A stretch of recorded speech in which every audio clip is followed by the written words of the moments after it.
Joining us now, great to welcome on our Book Talk segment. Been looking forward to talking to this man for a long time. Been a big fan of his work, and he has a great new book out about his career in show business. It's called 5 Minutes, Mr. Byner, A Lifetime of Laughter. We're joined today by the great comedian, impressionist, singer, actor, and all-around good guy, John Byner, who also lives in Florida here. I just found out, not too far away from us, but good to have him with us. And John, great to talk with you. How are you? Well, thank you, Doug. I'm fine, and you? I'm doing great. I know your book, when I first knew it was coming out, I guess it was earlier this spring. I guess there was a delay on it. I guess all publishing was delayed. June, but June, it was due June.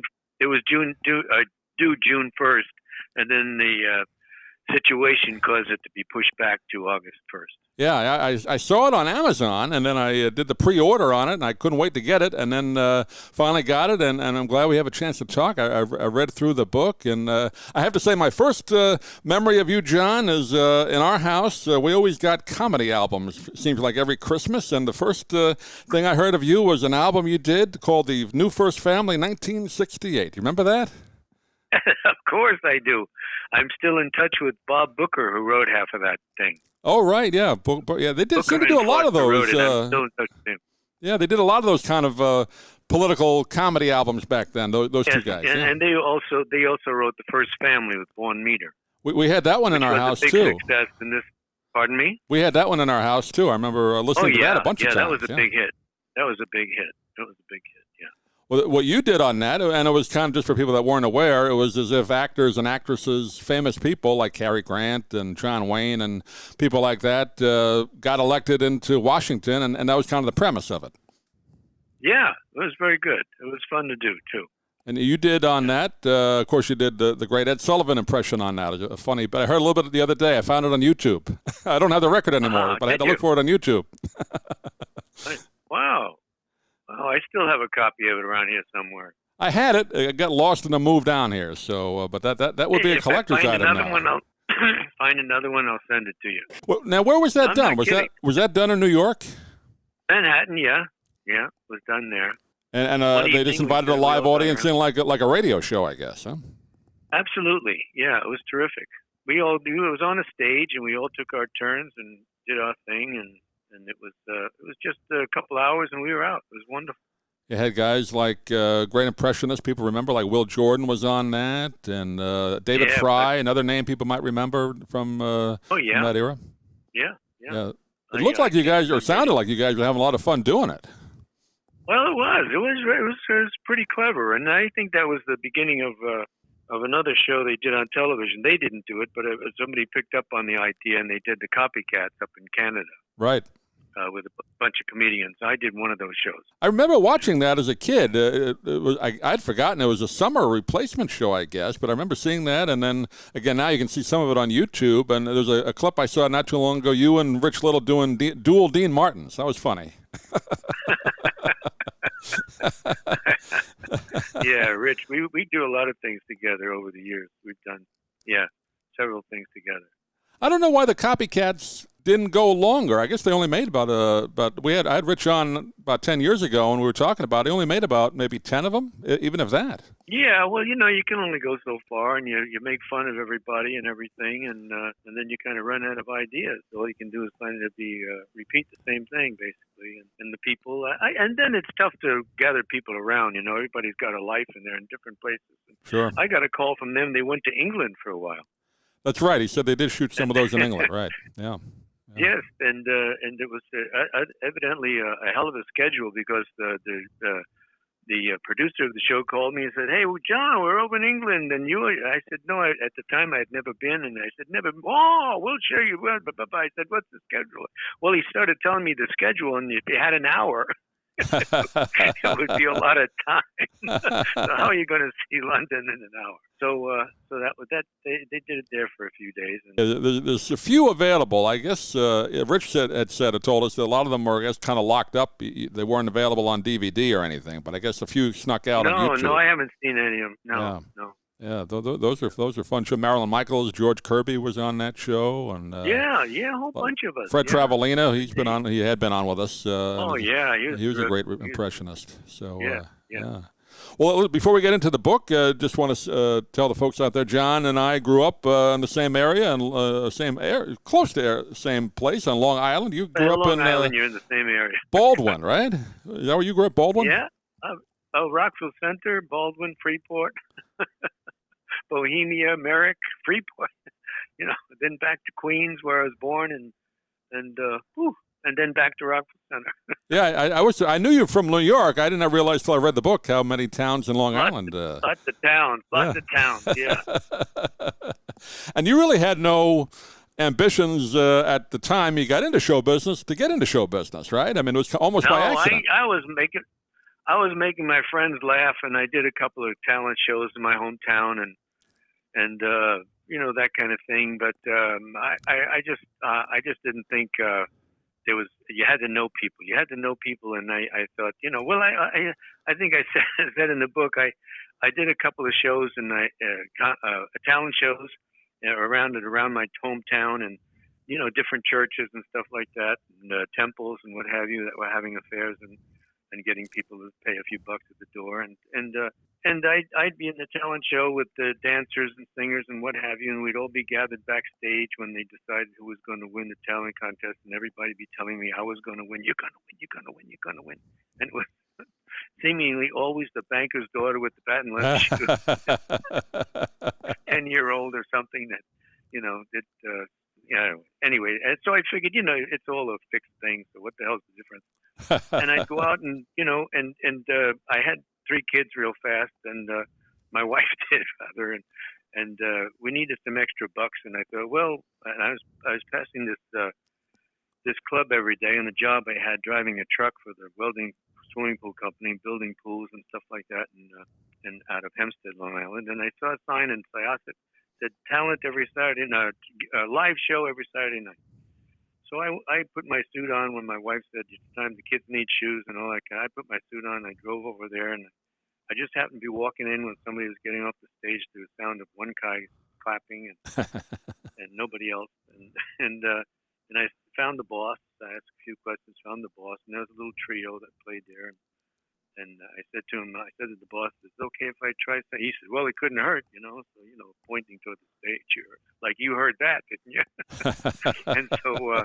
And so I worked some things out with the trio. They're really nice guys, and I was told I could work there every Saturday night for 3 or 4 months. I worked there, every Saturday night, made $40. There were no comedy clubs back then, right? I mean, a few in New York City, but not many, right? No, not many at all. In fact, that was just about the time Bud Friedman was starting his thing. And, right. And after I got a few things in Manhattan and Greenwich Village, I went over there and I started meeting other comics.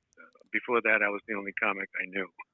Was that like coffee houses, right? And I wish I was around at that time. Coffee houses, coffee houses. Coffee houses, yeah, lots. I know George Carlin talked about when he kind of changed his whole act, he went to the coffee houses. I guess that's where you broke stuff in. Absolutely. Yeah, that's where you tried things out in between different people singing Deo and stuff like that. Yeah, right. Now, when you first went on, did you do voices or did you do like straight jokes kind of an act?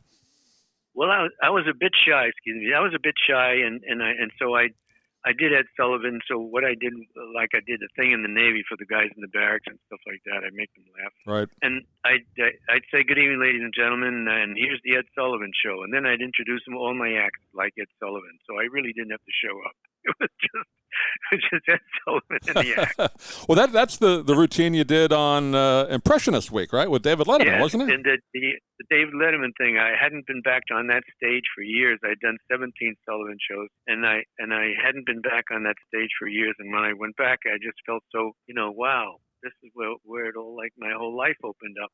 Millions of people after doing a room full of anywhere from 20 to 100 people at most to millions of people, and then I thought that's good. Maybe So I paid tribute to the Ed Sullivan Show and had a few laughs at the same time. Yeah, it was great. And I don't know if you've been watching on YouTube. They, I guess the last couple of months, whatever company owned it must have sold it to some other company, and they've been putting clips up on YouTube. And one of yours was up recently. Have you seen that? Well, no, it's this fellow named he bought the Sofa Productions. Right. He bought it from them, and Bob Precht, Ed Sullivan's son-in-law, is still connected with the show. Oh, he's still around. And, I didn't know he was still around. Yeah, yeah. Bob Precht and I. Bob Precht and I will be out there, Bob Precht, the crew, and I, he introduced something he went out of town for. Yeah. And one of the bits they just put up of yours was, I think, 1970, and I think you say in it, 6 years ago, I started on this show in show business, and you did kind of a nice monologue about it. But every day they put up 3 or 4 different clips of the Sullivan Show. I remembered as a kid, very tail end. My uncle was on that show 3 times. I don't know if you ever remember the Lambs Club in New York. Absolutely. Yeah. Absolutely. A Lambs Club. I met... I met a lot of great people there. Before I got into the business, somebody, a friend of the family, Joe Calcagno, knew about the Lambs Club, and I did a show for them once. Oh, great! And Joan Crawford was in the audience. It was like a tribute to Joan Crawford, and I got a nice letter from her, and it was my first fan letter. It was from Joan Crawford. Oh, wow! The whole thing. That's great. Yeah, and she spelled my name wrong, but that's okay. That's John all right. Byner. His name was Tom Dillon. He was the shepherd for about, 20 years. Yeah. He did an act. He was a singer, but he did an act with a old-time comedian. I never saw it. I've heard stories from my parents with Burt Wheeler, and he said he was on that show maybe 3 or 4 times. Burt Wheeler. Yeah, he was a member of those people. Yeah. And my uncle would always say, and I guess you talk about it in the book, everybody that's been on that show tells the same story, how Ed would cut your act, half an hour before airtime. Cut 2 minutes here. Yeah, well, you never knew what was going to happen. You really didn't, You never knew. Absolutely. And when you did it, I guess was it live all the way? I mean, I know it was live originally in the 50s, but it was always live, right? Yeah. Always live. Yeah. Nothing could be repeated. And they didn't have anybody lip sync. It was against the rules. That's what I wondered, because some of these rock groups would go on there. I wondered, and they don't like to, perform. No, they had to do it. They had to do it. No lip syncing. He was terrifically against that. Which makes it authentic. Big deal. Yeah. I always hated lip syncing anyway, because you can tell. Yeah, absolutely. Yeah. Now, your first appearance was in '64. That was your first gig, though, wasn't it, on TV? Well, absolutely. It was the Merv Griffin Talent Scout show. I did. Oh, you did that before? Okay, I know you mentioned in the book. I didn't realize that was first. He had a little show. I don't know. It didn't last long, but people would come on. It'd be like the Art Godfrey. It was the same as the Art Godfrey Talent Show years before that. Right. And they'd have a panel of artists, actors, and singers that would come on. 3 or 4 people, one at a time, would say, "Oh yeah, I saw this guy in a club," and I thought, well, most of that was made up. Sure.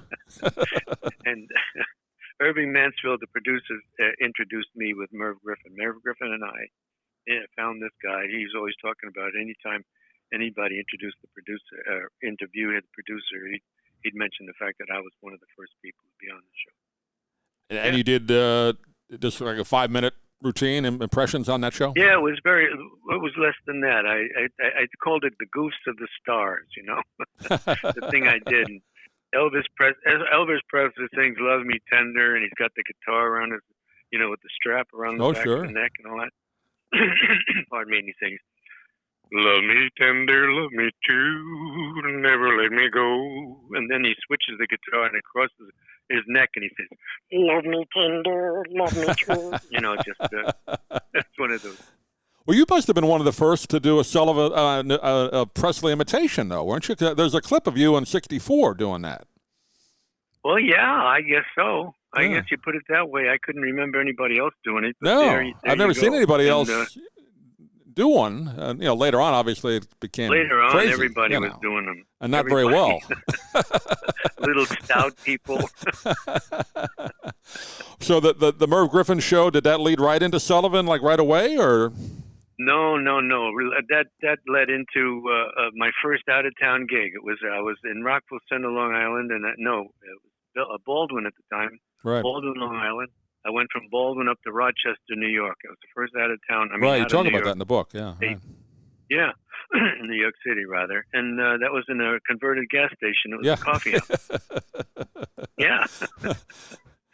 It's like the radio business. You work in some dump stations, and in show business, you got to work in some dump clubs. That's right. You got to start out. You got, really. I mean, I'm telling you, you got to start out early. I used to work in a club down in Washington, and you're not making much money when you start out because you're opening for somebody, and they're getting all the money, and the main deal, and I'd stay in places where the host of the show or the owner of the club or the motel or whatever, with a hotel or motel, whatever it was, they'd feel sorry for people in the winter that were sleeping in the park, and they'd invite them in to sleep in the hallways. And I'd come home from the gig about 1 a.m. and have to walk over bodies to get to my room. But you're in show business. That's what you keep telling yourself. Yeah. I always heard that in the background. That's it. Now, how did the Ed Sullivan Show get with you originally to book you? I was working the Vanguard for Max Gordon, and I had a manager for 22 years, and he was early in those days. He was managing Thelonious Monk and Mose Allison. Oh, sure. Two great musicians and singer and piano player, and he had access to all the clubs there, and because they had worked there, and he got to know the owners. Harry had got to know them. Harry Columbia got to know the manager, got to know the people. And he was able to get me into the Vanguard and the Village Gate and upstairs at the Duplex and other places, and in and around. I do Ed Sullivan and in the act, and I had my school pal Dean Calcagno, Christopher, would play piano for me, and I do the singers and all that kind of stuff. I did Ed Sullivan, and one night, unbeknownst to me, his talent coordinator came in and said to me, "Hey, I like what you did about the Ed Sullivan thing, and the impersonations you do, and if you come over on dress rehearsal on Sunday, this was a Thursday, come over on Sunday and do the dress rehearsal, and if the old man likes you," meaning Ed Sullivan, he said maybe he'll give you something up the road. And he liked me so much, Ed Sullivan, that after I did the dress rehearsal, that I was told I had to go on that night, and that's how it all started. They would do a dress around, 4 o'clock in the afternoon, do a timing of the show, right? Yeah, I think it was 3 o'clock in the afternoon was the dress rehearsal, and there was a meal break, and then they'd come back at.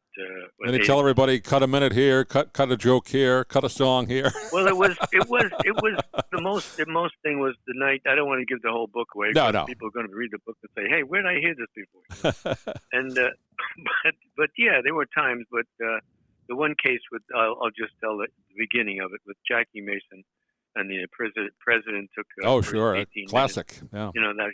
That was a complete cut. That was a complete weird situation. Something like that had never happened before. But he's cut things he didn't like using time as a. I've seen him cut things he liked on acts where he didn't like what they said or did, and he just say it was time, and then he'd tell somebody to add another song. Well, that whole Jackie Mason thing, and again, the stories in the book, and I think you can see some of it. Maybe if I find it on YouTube. Yeah. Now, he was kind of kicked off the show for a couple of years, but Jackie always said later, "Oh, it ruined my career for 20 years." He was on that show 2 years later and a bunch of times after that, and he was on a bunch of other shows. About 10 years. 10 years went by, I think. Was it that far? I thought it was 2. 10 years okay. Yeah. No. It was about 10 years, and he bumped into him down in Miami, I think, and he said, "When are you going to do our show again?" Ed said to him. And he said, "You mean it?" And he said, "Yeah." So he went back and he did the show again. Yeah. But I don't think it hurt his career as much as maybe Jackie likes to say, because he was on the Smothers Brothers. I remember he was on a bunch of other shows and did well on Broadway, but I think it almost helped him in a way. Ed was,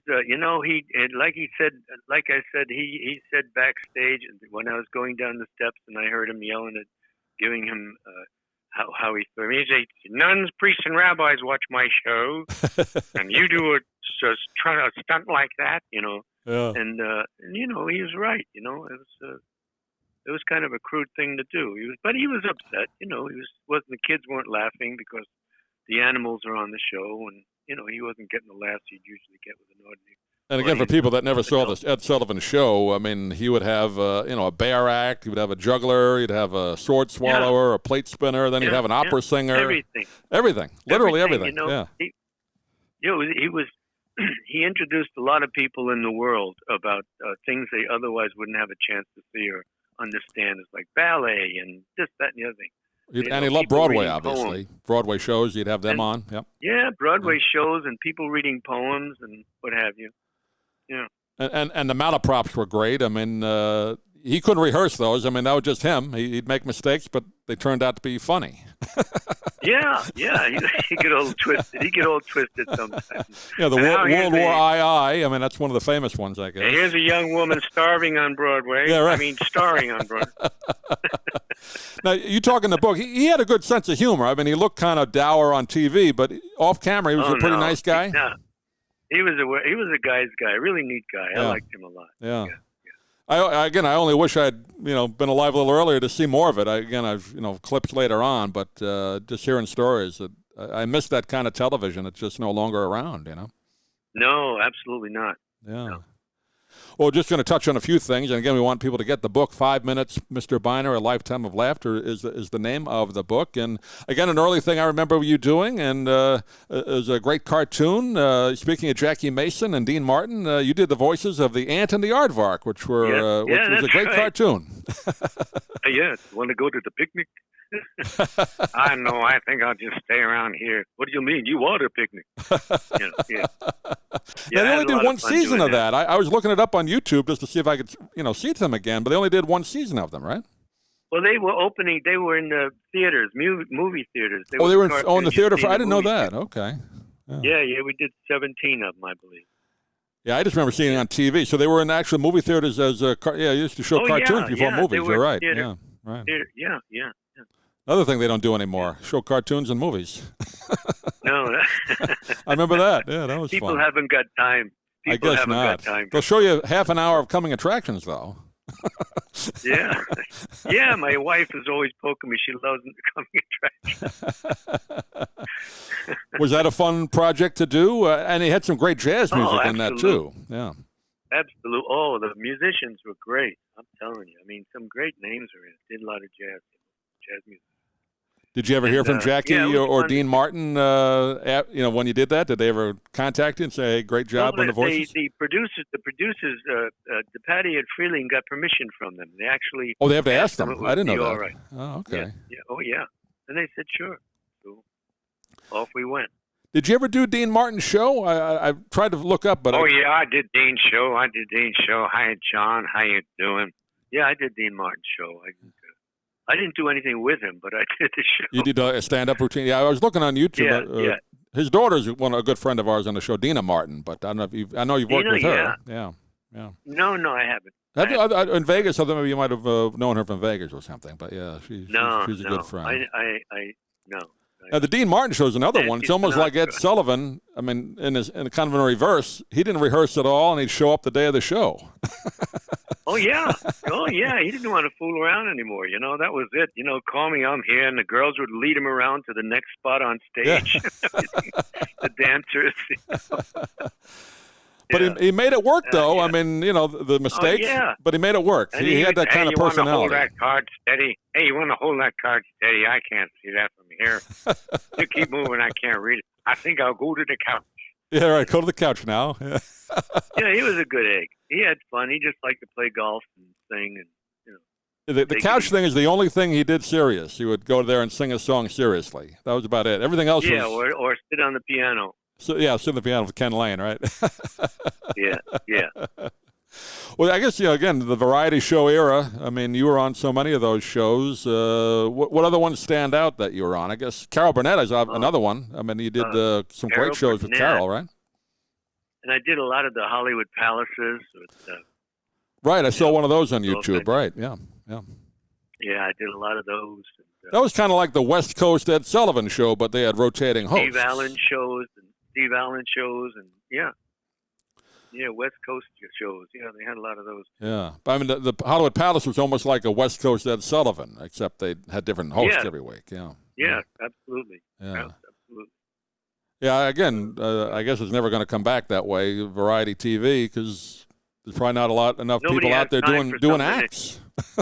And if somebody doesn't like something now, they got 85,000 stations to click to, and That's years it. ago it was 3 stations. And if you didn't like something on the Sullivan Show, you went out and got a cup of coffee, got a beer, whatever. By the time you came back, that guy would be over, and there'd be something you liked coming up next. For the youngsters, you'd see Topo Gigio.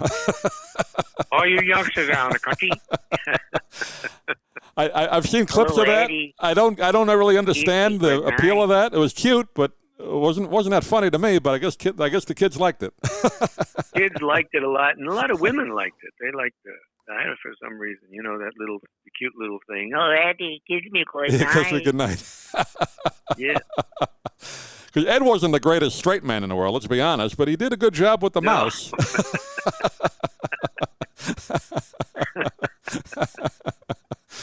Oh, yeah. Man.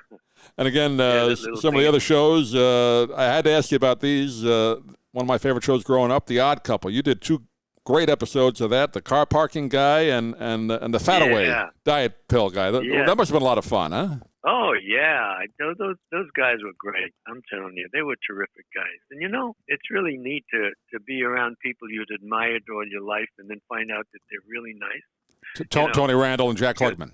Oh, yeah. I mean, right. I never thought anything less than that, but it's just nice to say, hey, you know, because they come around and it was Tony. There's a thing I say at the end of that garage thing where they walk out on me and I say, and all week, during the rehearsal, I've been saying, you'll be back on your knees like my mother was, you know. But I was in makeup, and we're going on in 20 minutes, and he comes over, he says, when you say that, don't say you'll be back, say Yizzle. Yizzle be back, right. And that's New York. That's New York. That's you will let it Yizzle. You guys will is Yizzle.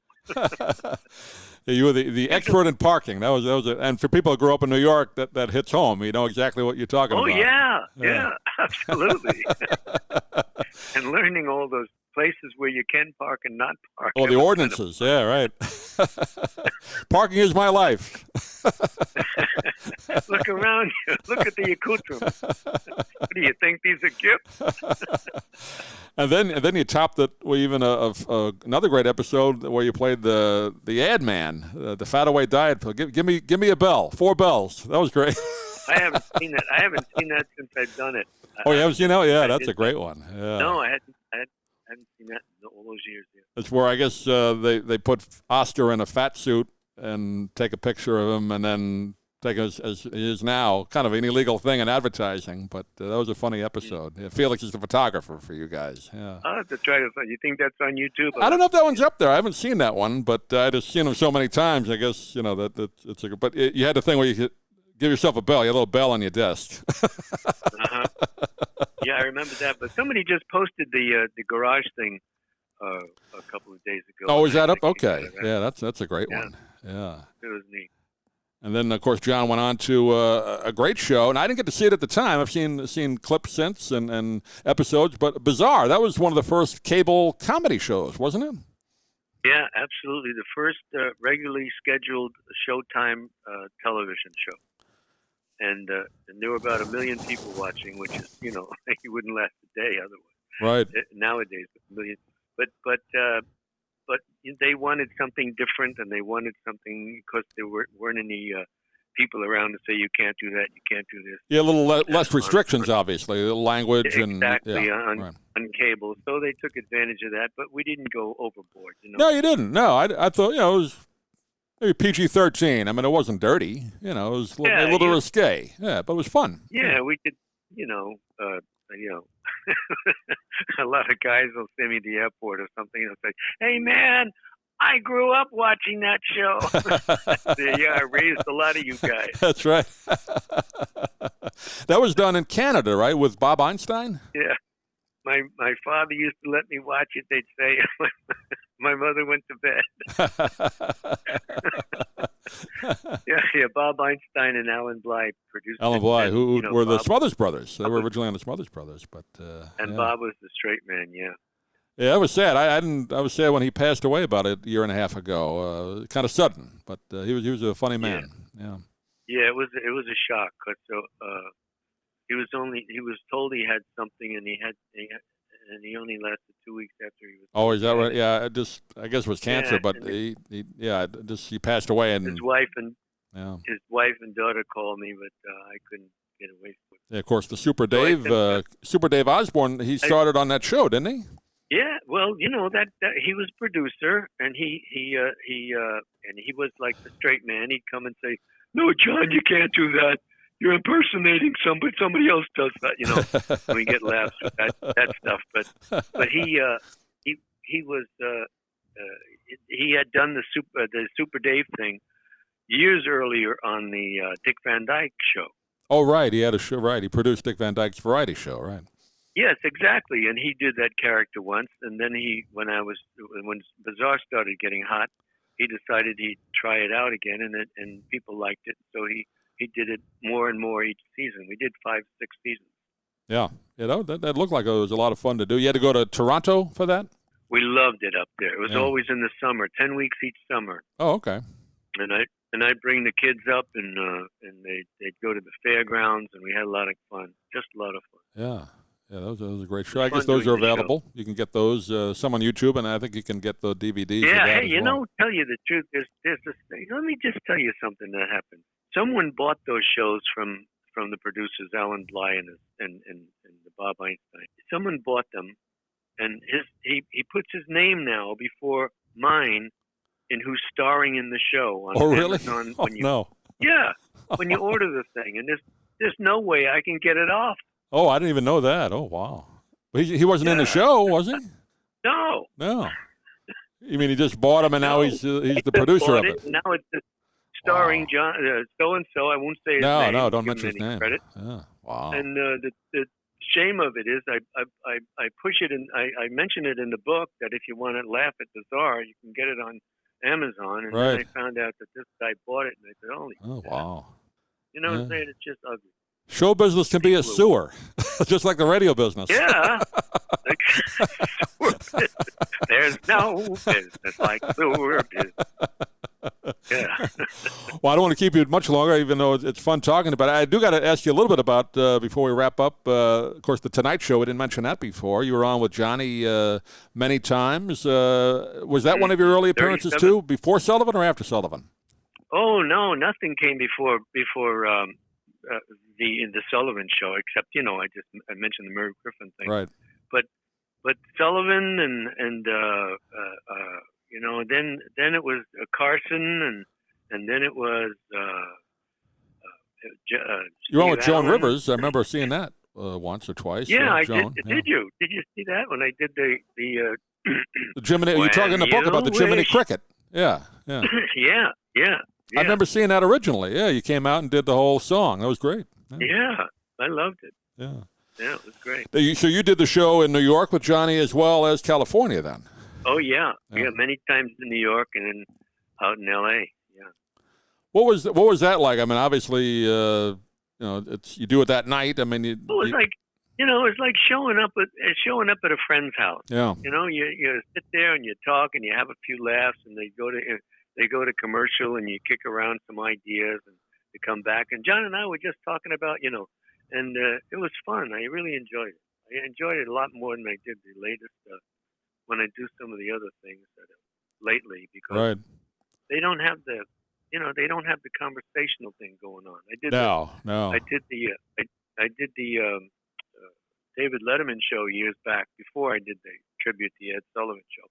I did it. I was working in Atlantic City, and they wanted me to come in and the Tropicana where I was working, and they wanted me to go and publicize my being there, and they sent the helicopter. I flew in, and then I get there, and it's like a union strike. The cameraman had been on strike, and somebody else was using the cameras. I don't know, his relatives or something, we did a little conversation. Then he went to commercial, and during the commercial, the music played. They played the music. The band played the music so loud that I leaned over to him, David, and I said, David, is this in lieu of conversation? Over all yelled it because the only way he could hear me, he said, "Yes." Yeah, Dave, a little awkward socially, from what I've heard. Well, yeah, you can put that down. I heard you on with a friend, mutual friend too, Mark Malkoff. You did a great episode with him on the Tonight Show. That was fun to hear. Yeah. Yeah, thank you. And he just specifically talks about the Tonight Show. But I know you mentioned it in the book as well. A great episode with Rose Marie. I think Carl Reiner was on that show. And oh, yeah. And you get off and take your shirts off. It's funny. Yeah, that was something else. I mean, I'm telling you, I'm sitting there, and Carl Reiner was on. Another gentleman, I'm sorry, I forgot his name, was Carl Reiner's. We had all done our little thing, and he was about to introduce Rose Marie. And I'll tell this, it's in the book, but I'll tell you anyway because I love it. I love it. And you can see it on YouTube, too. If you people look it up. It's a great, funny bit. I mean, I don't know if Johnny planned to do what he did at the end of it. We won't give it away, but either way, it was great. But it was, it was, and I had no idea he was going to throw that at me. And I just took a thing that I used to hear in the Navy. I was in the Navy, and if somebody was old, they'd say, one day an electrician's walking through the ship, and he made some crack to the guy loading up his locker, standing around by me, and he said, "Oh yeah," he said, "when God said let there be light, you were the duty electrician." And that just worked out so nicely. Oh yeah, it's a great line. And Rose Marie did the great take on it. I mean, I miss her too. She has a great DVD out of her life. Have you seen that? The autobiography DVD they made of her? Wait for Your Laugh? No, I've been told. I'd like to see it. Oh, it's great. Yeah. I mean, she was in the show business literally as a kid. It was a great life story. Oh, yeah, with the bow in her hair and stuff. Yeah, she was really a nice lady. Really nice. Yeah, real pro. Well, the name of the book is called 5 Minutes, Mr. Byner, A Lifetime of Laughter, and it's published by, looks like Right Life Publishing. John, do you have any place, I guess it's available at Amazon everywhere, right? Do you have a website, too, you want to direct people to? JohnByner.com. And you go there, and you got some great clips on there as well. And you got a forward by, we didn't talk about this, but we'll let the people read about it. Nathan Lane. You appeared on Broadway with him. A great story about that. I did a Broadway show, thank God. He called me, and he wanted me on this, and it was a wonderful experience. Yeah, great chapter in that. Yeah. Well, John, I really appreciate you taking the time. I know we went longer than I told you, but I could listen to stories like this all day. You know, you can message this any way you want. And we'll do it again down the road. Talking to you, hey, and continued success with what you do. Great. Thank you, John. I'm Stan Brock. 30 years ago, I formed Remote Area Medical to help people overseas. But then we found generations of families in America isolated by poverty from the health care they need. Together, we can take dental, vision, and medical help to 1 million adults and their kids, right here at home in the United States of America.